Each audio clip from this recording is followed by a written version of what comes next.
Hello. My name is Stephen Wakabayashi, and you're listening to Yellow Glitter, mindfulness through the eyes and soul of a gay Asian. Every episode, I share with you what's on my mind or things I'm struggling with and how I'm working through it to help you live a more mindful, fabulous life. This episode, I wanted to share with you something extremely prevalent in both Asian and gay culture, superficiality. We cover superficiality in Asian culture, potential causes, generational trauma, colorism, body shaming, gay dating apps, performance enhancers, and a whole lot more. A little housekeeping before we start this episode. Thank you so much to everyone who listened to my last few episodes and subscribed. Really appreciate your time spent listening and all your kind messages. And just to reiterate, I created this podcast because I didn't see anything out there that's centered around mindfulness of the queer and Asian space. And apologies with the delay with this episode. I am very limited with the number of hands I have, and it's a one-man show right now. I am trying to figure out the balance between my video content, my writing, my podcast, but with the reception I've had with this podcast, I think this is something that I want to focus on. And so I am in the middle of shifting some more focus from my other content to this podcast. Housekeeping done. And so let's get on with it. So, what is being superficial? It's defined as a narrow focus on surface level attributes like appearance, status, wealth, and career over things that are more internal like morals, values, ethics. And so I wanted to first talk about superficiality within the Asian culture.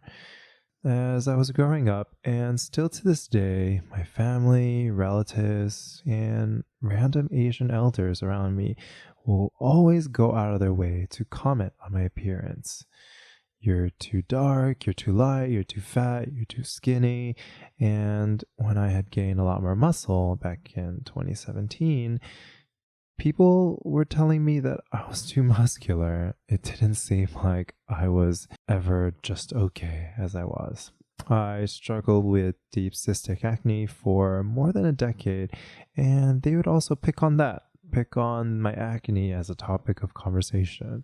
What I was doing, what I wasn't doing correct, a myriad of unsolicited hygiene tips. And I'm sure they had the best intentions at heart, but I never felt good about hearing it. And although I got a sizable chunk of superficial advice about my face, my body, the females in my family had it much worse. My younger sister and my female cousin were always called fat growing up, whether or not they had gained a few pounds. And I don't think they felt good about it either.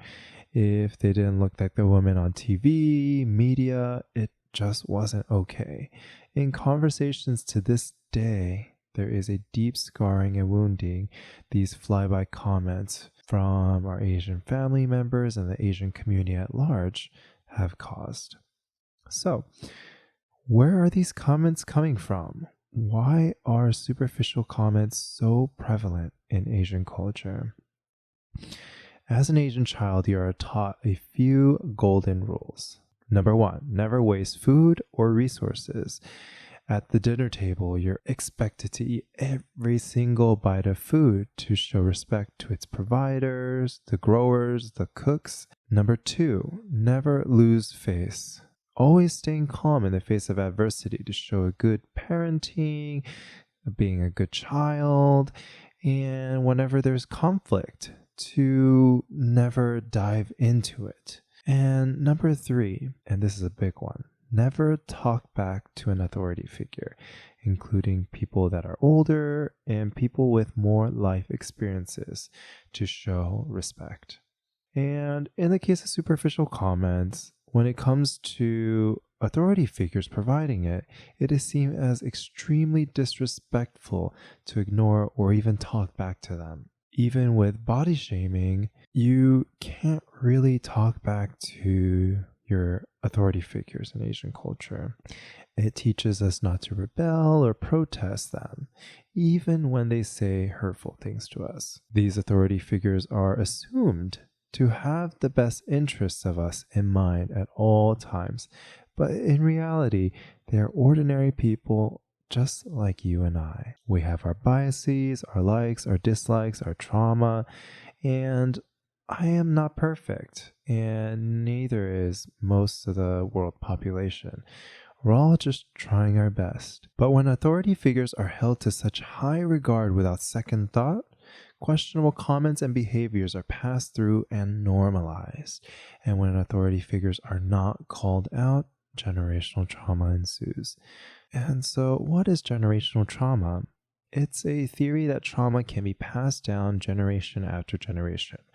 The hurt and pain passed down to a younger generation manifests itself as their habitual behaviors and thinking patterns after lifelong conditioning. The cycle repeats itself as this now older generation unconsciously or consciously traumatizes the new younger generation. For example, the fat shaming my sister and cousin dealt with could have been perpetuated through the fat shaming my mom and her other siblings faced from her mother or other elders in her life growing up. And perhaps her mother and my grandmother most likely dealt with it from her mother and her authority figures as well. And when these traumas have not had a chance to heal, it continues to spread as mindless and hurtful comments and behaviors. If I was treated a certain way, then I can treat others the same way. And when we think about the comments that are passed down to us, why do people say things to us? They call us fat, they call us ugly, they call us too dark, too light, whatever they call us, because it matters to them. And why it matters to them could be because of a myriad of reasons. But typically it is because they haven't dealt with that with themselves just yet. And coming back to our authority figures, by acknowledging them and their imperfections, the pain and unhealed wounds they carry, we can start to unravel and understand this complex issue, this complex generational issue. The first step of healing such trauma is through acceptance and understanding. To stop perpetuating it is to embrace it and ultimately forgive. Though I will say, forgiveness is not forgetting. It is letting go of how the trauma affects our lives moving forward. Nobody can do your healing except for yourself. But when we try to retaliate or battle and see it an eye for an eye for what has happened, the trauma becomes the focus, what's front and center, and it continues to thrive. And again, back to the comment about people telling us these comments, fat shaming, body shaming, colorist comments. They say it because it matters to them. And it matters to them because they haven't processed it yet. This is never easy, and why these beliefs perpetuate for centuries after centuries. I had an opportunity to travel the world this past year, and I traveled all around Asia, Thailand, Japan, Taiwan, Bali, India, you name it. And as I was traveling, especially through the more metropolitan Asian cities, I rarely saw advertisements with dark-skinned or any big Asian models in particular. Yes, still in 2019, you have a huge deficit of dark-skinned and big Asian models. And I was traveling through countries like Thailand, Cambodia, and other areas of Southeast Asia where darker skin is much more common all throughout the streets. You still have in the advertisements these ghost pale female and male models plastered all over the buildings everywhere. It was actually really odd to see it because as I was taking the subway, walking through the streets, I never ever saw anybody like the advertisements in the streets. And most celebrities in Asia are extremely skinny. And the people who are bigger are relegated to supporting comedic roles. And something that I have a huge disdain of are when these skinny Asian stars wear fat suits as a part of regular comedic sketches. Yes, this is happening still in 2019 all over Asia. It's not just in ads, but in everyday conversations from mother to daughter, guardian to child. And they're teaching us that we are not perfect as we are. And honestly, that is not okay. Sure, some may say that it's all in good fun, good nature, a harmless joke or comment. And although I love a good laugh, a good prank, a developing child does not have the sense to distinguish between what is right and wrong, what is their identity and not, what is a joke and reality. Colorism, body shaming, and any superficial ideal shouldn't be forced onto any children or any adults for that matter. As much as it is a right to tell a joke, it should be as much of a right for the listener to eject themselves anytime they wish. And in the case of family members commenting on siblings, children, they have no escape. They have no choice. They are subjected to these comments, whether they like it or not. A few years ago, a Chinese detergent company ran a commercial promoting their newest soap. A lady lures a black man into her washing machine, and after trapping him for a spin cycle, out pops a pale Asian man. There's so much wrong with this, including washing a black man into a lighter skinned version, which is outright racist. But the point I want to make here is that the superficial undertones of the commercial promote colorism all throughout Asia, the discrimination based on lighter and darker skin tones.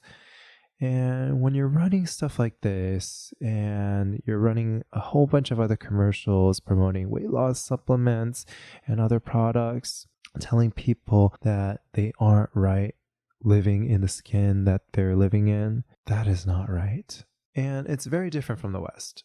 Here we have this body positivity movement that is far ahead of Asian culture. Embrace your skin color, love your size. And I have started to see the trend of Asia picking it up as well, but it is extremely far behind this movement still. It wasn't until recently, with the rise in Asian technology brands, fashion brands, that you had Asians finally being front and center in these advertisements. Before, just a couple years ago, most of the people in advertisements were white men and women all over Asia. And when we take a look at what they're selling, it is still a telltale sign of the work that needs to be done. If it isn't about food, phone, clothes, it's typically beauty products, skin whitening creams, laser hair removal, weight loss products, and sometimes even plastic surgery itself. And so let's dive into the superficial culture all around Asia. Growing up, I've had Korean friends in high school go off to South Korea to do the typical double eyelid surgery to make their eyes bigger. It was so common with all of my different Korean friends, even in college. After they graduated college, they were off to South Korea and would come back looking slightly different. And many of my Korean friends mentioned the plastic surgery as almost a coming of age procedure. It's no wonder that South Korea is also known as the plastic surgery capital in the world.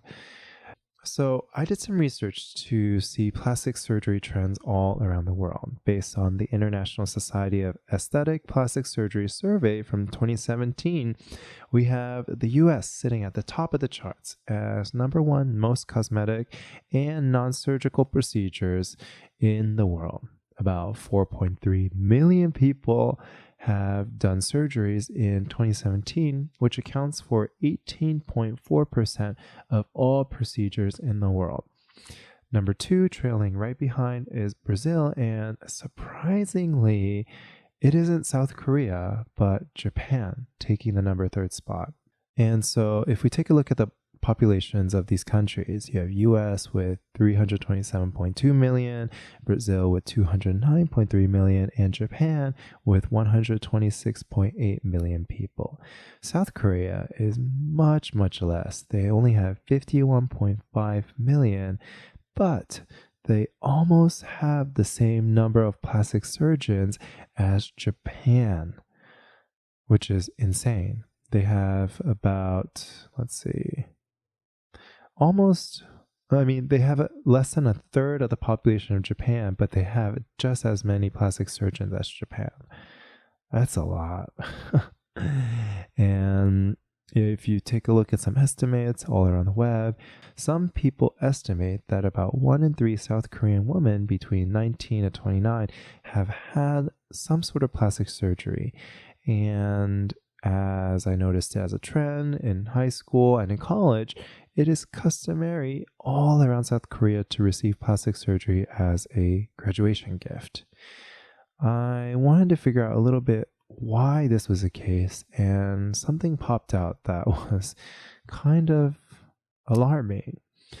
In South Korea, when you apply to jobs, they also require headshots. I had no idea this was a requirement, and I think this was a huge, huge part of catapulting plastic surgery from this superficial realm into, oh, I have to do this now because it's a part of my job. The US is slightly bit more progressive in the sense that we are now removing headshots, removing names, removing different qualification off of applications to truly judge people based on merit and eligibility, because when you look at a headshot, it is so extremely biased. I just really don't understand why a headshot is necessary to figure out whether or not somebody is fit for a job. And so let's move on to Japan. A part of my Japanese culture I absolutely love is Purikura, which is the Japanese sticker pictures. They're the really cute sticker pictures about a couple millimeters in size, and they're stuck on phones, they're stuck on purses, walls, you name it, and they're all over Japan.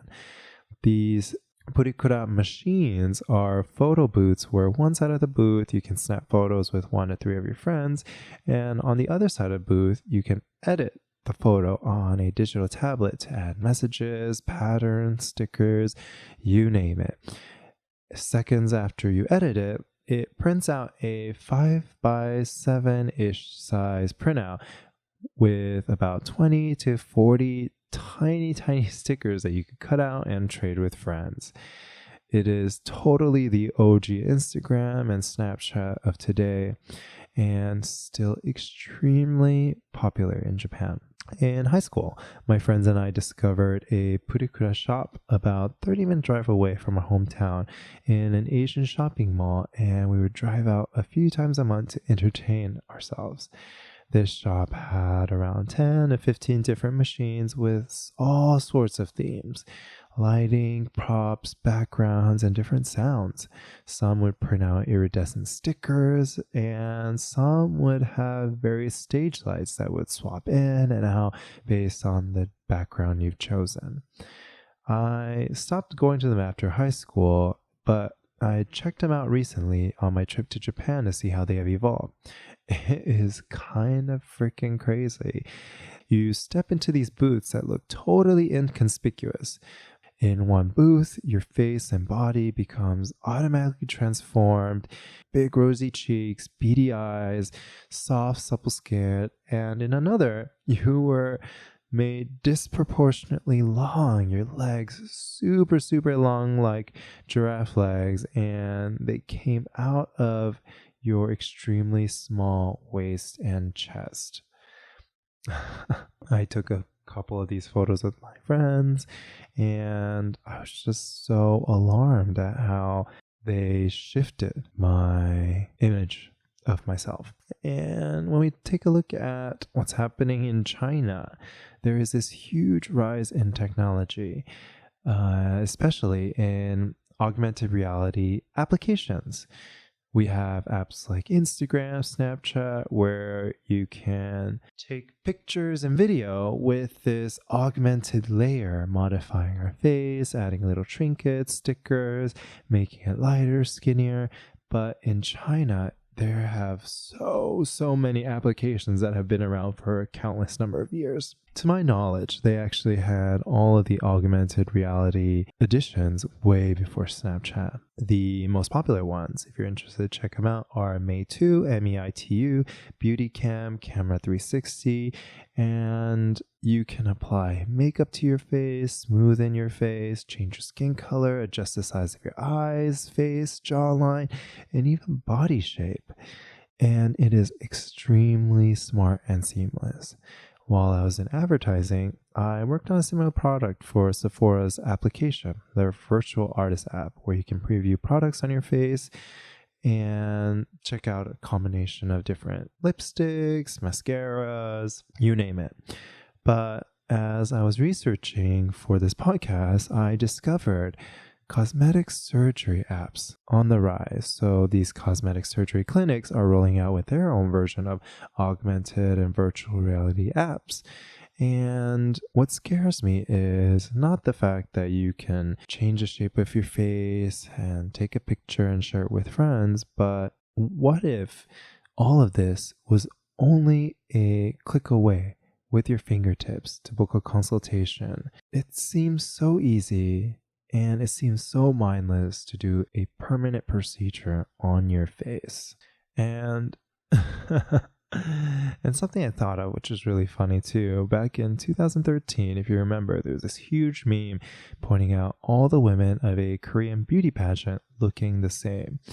The internet, I think it was Reddit, but somebody animated all the headshots of the pageant contestants one after another and created a GIF that had all these images flipping through each other. And what you saw was that the eyes, nose, and mouth all stayed roughly in the same position and in the same shape, but their hair would move. And when you zoomed out and you took a look at all the different contestants, they all looked the same. Just like fashion, what we deem beautiful are trends. They stay for a minute, they can be dated in an instant, and some trends like extremely thin eyebrows, tan skin, freckles can be in 1 second and out the other. And as we continue to chase these trends, these beauty trends, they'll only make us exhausted in the long run. Worse yet, if they are permanent modifications, we're stuck with them and we're stuck in the past. And in my life, on top of all this stuff that I'm experiencing as a part of my Asian culture and cultures from various Asian countries, I feel that the gay community is so superficial. I'm always looking at advertising to see the issues we have to work on at this day and age. And as for the gay community, it is around racism and body shaming. Most advertisements for gay dating apps and gay parties have extremely buff white men plastered everywhere. It wasn't until the past few years that some of the dating apps have started putting the token Asian, Black, or big boy being in their demo screenshots. Grindr, the most popular dating and hookup app, launched in 2009, which was 3 years before Tinder launched. It still took them nearly a decade to make more inclusive advertisements. I was scouring through archive.org for old Grindr homepages, and the photos are so cringeworthy. I'll post a link in the show notes, but I want to talk about this page that I saw. It was the May 2016 homepage for Grindr. If you take a look at it, you see a screenshot of a phone and the grid of people closest to you. You have 15 people. Of 15 of them, they are all extremely buff, 14 of whom are white or white passing, and only one black man.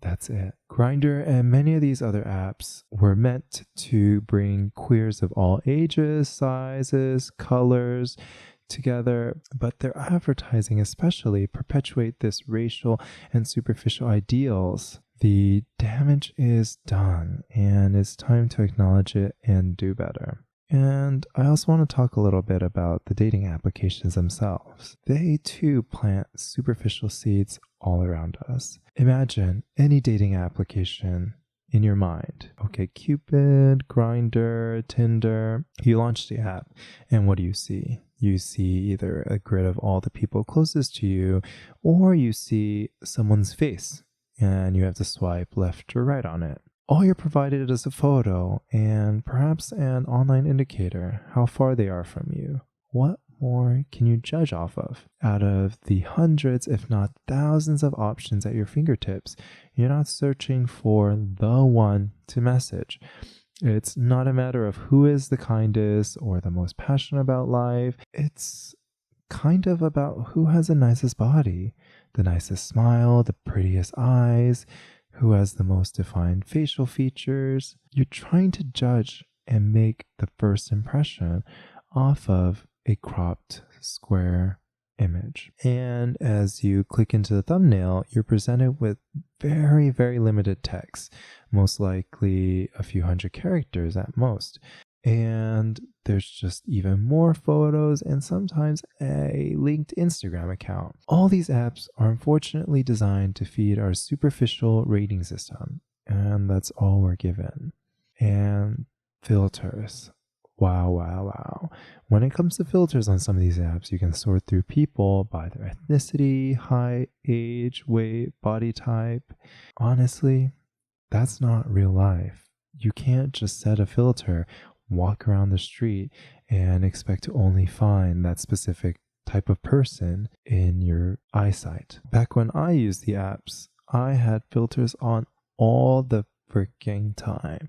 I wanted to talk to just buff white men like all the advertisements had led me to believe. I was lured by the photos of beautiful bodies, and it subconsciously led me to believe that I had to be just like them to also lure in my special someone. And this, of course, intensified by being a part of the circuit party community. And if you don't know what circuit parties are dance parties held all around the world, attended by primarily gay men. They play electronics, house music, and they are a lot of fun, but they also carry their side effects. If you do a quick Google search of circuit party, you'll see different attendees at various parties, and what you'll quickly notice are a few things which is a bit different from a queer club. One, it's about 99% gay men, with the occasional girl or two. Two, most everyone is in shorts or underwear, totally shirtless. And three, everyone is unbelievably fit. At these parties, you're surrounded by washboard abs, huge pecs, arms as thick as their thighs, and surprisingly, it's not Photoshop. Going to these events was like being a kid in a candy store.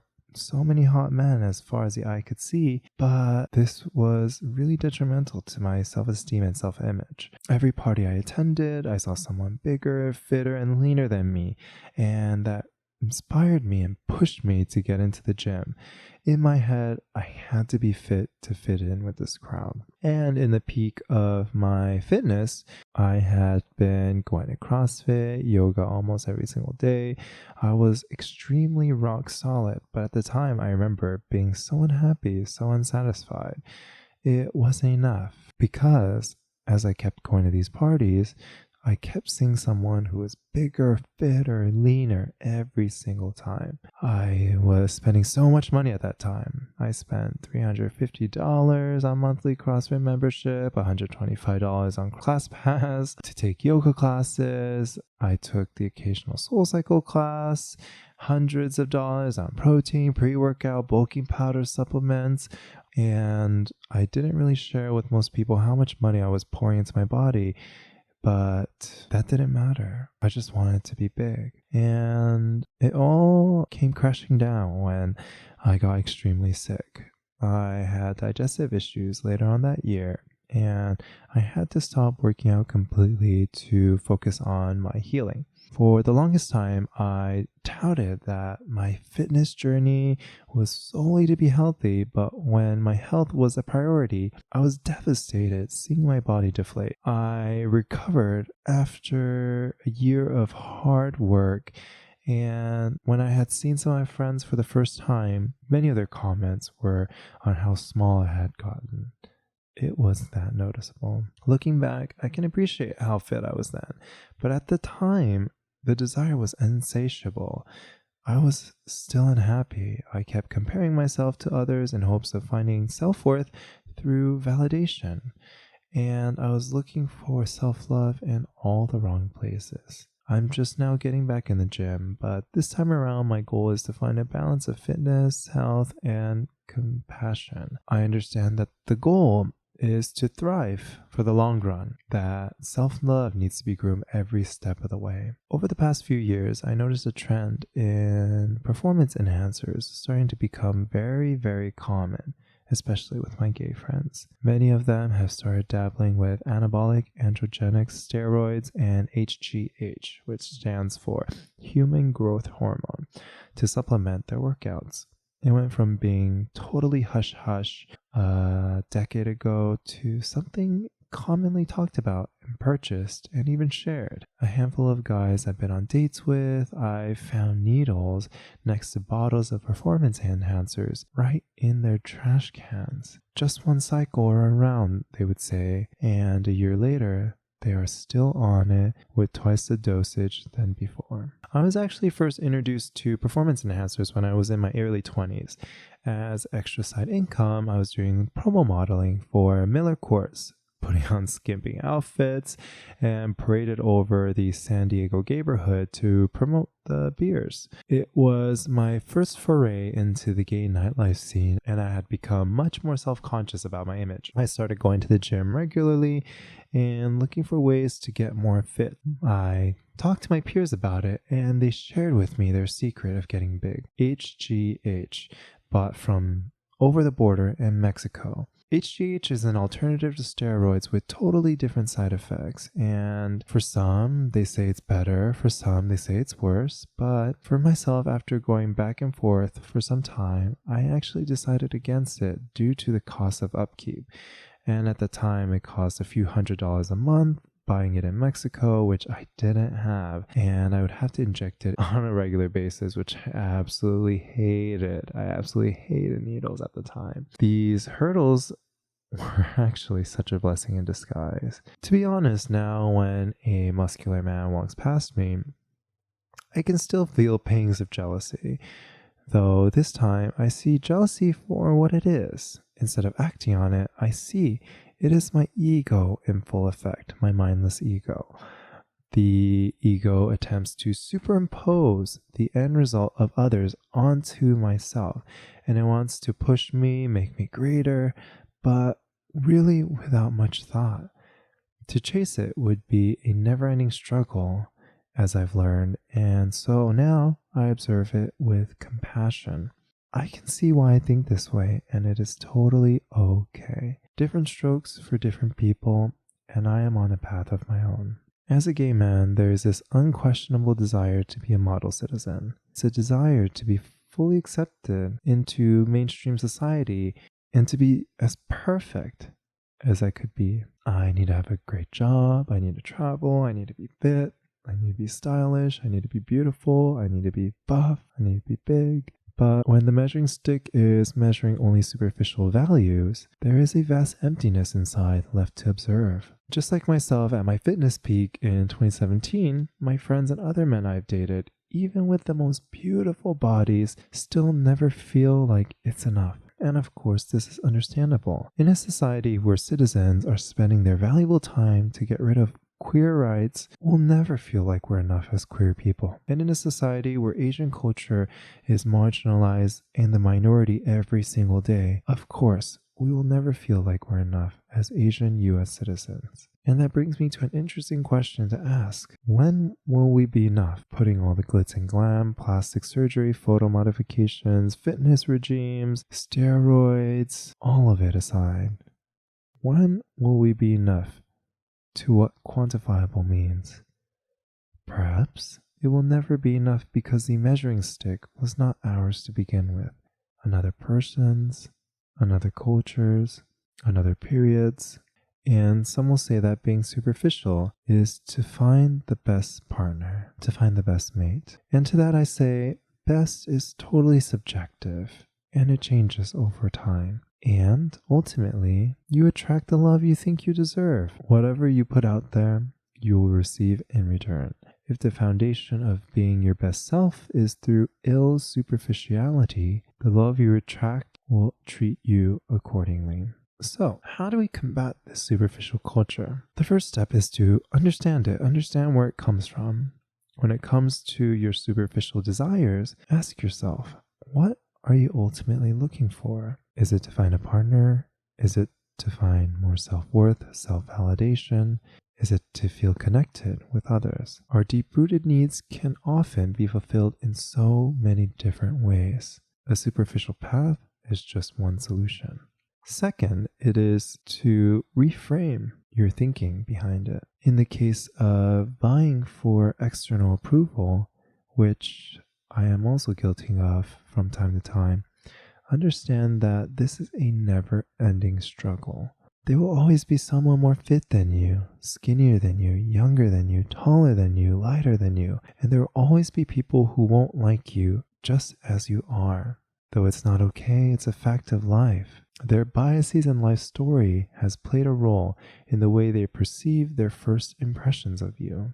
To them, you may be too fat, too skinny, too muscular, too dark, too hairy, too light, and everyone is entitled to their own opinion.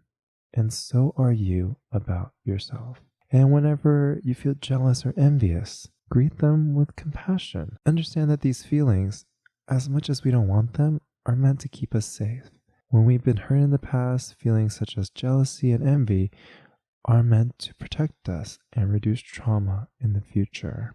And in the case of superficial want, ask yourself again, when will you be enough? A third way to combat superficial culture is to change your surrounding.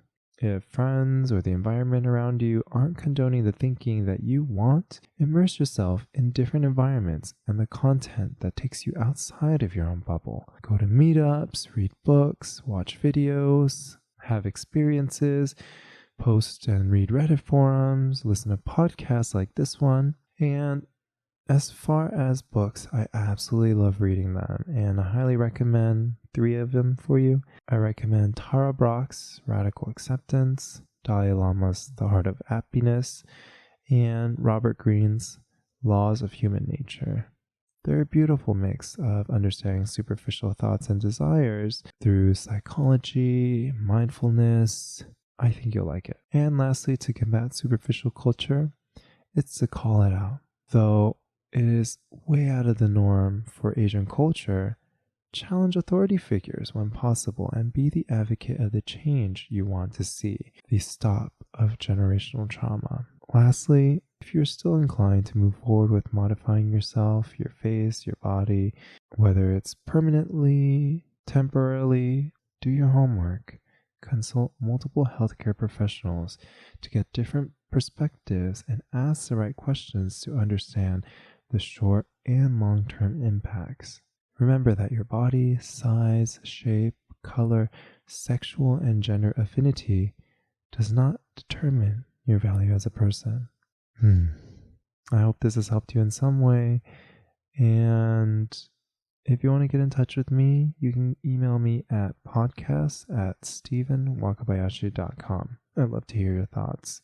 You can also follow my Instagram at Stephen Wakabayashi, and I also publish a weekly newsletter at mindfulmoments.substack.com.